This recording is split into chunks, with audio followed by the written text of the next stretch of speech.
everyone, sasamahan niyo po muna ako sa bago kong content at magluluto po muna kami ng ginataang kalabasa. Sana po matuwa kayo at manood kayo hanggang dulo. So let's go! Ayan, ito po yung kalabasa. Hinuhugasan po namin yan para malinis pong pagkakaluto. Siyempre, ito naman dapat yung main na kailangan natin gawin para malinis yung kakainin natin. Then ito naman yung kinayod na nyog. Ang ginagawa po dyan is pinipiga para makuha ang katas ng kakanggata. Sa hindi pa po nakakaalam at susubok sa ganitong luto is ganito po siya ginagawa. Pero may iba po talaga dyan pag gumagawa ng mga ganito. Binibili na lang talaga nila sa tindahan, diba? Pero syempre, alam naman natin sa mga mahihirap, ginagawa rin naman talaga nila ito para makalis gastos na rin.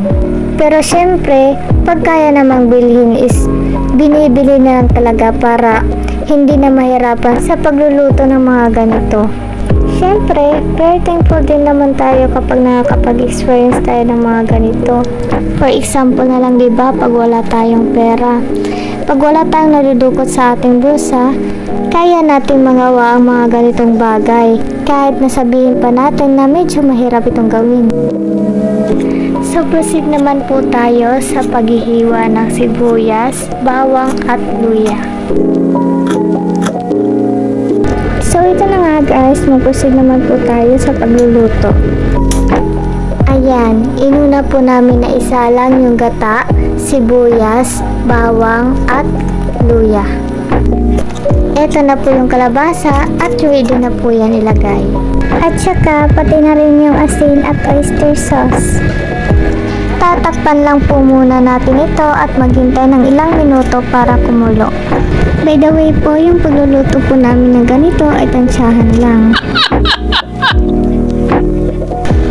So ayan, dahil kumulo na, nag-add po kami ngayon ng baboy. Ito po ay optional lamang. So ayan, tatakpan po namin ulit para maghintay po ulit ng ilang minuto para maluto. So while po naghihintay na maluto yung ulam, sasabayan ko po muna ito ng pagsasaing para mamaya kakain na lang kami.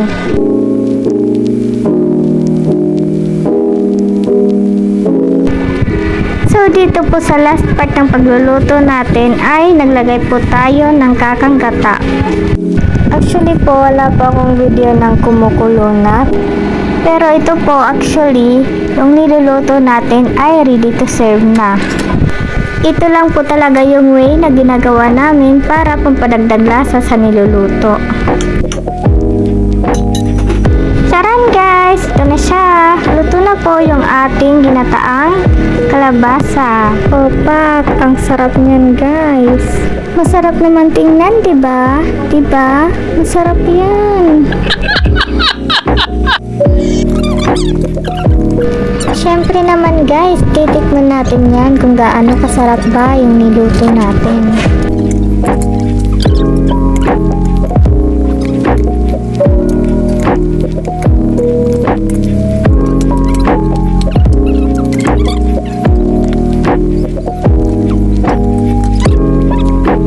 Bye guys! Thank you for watching!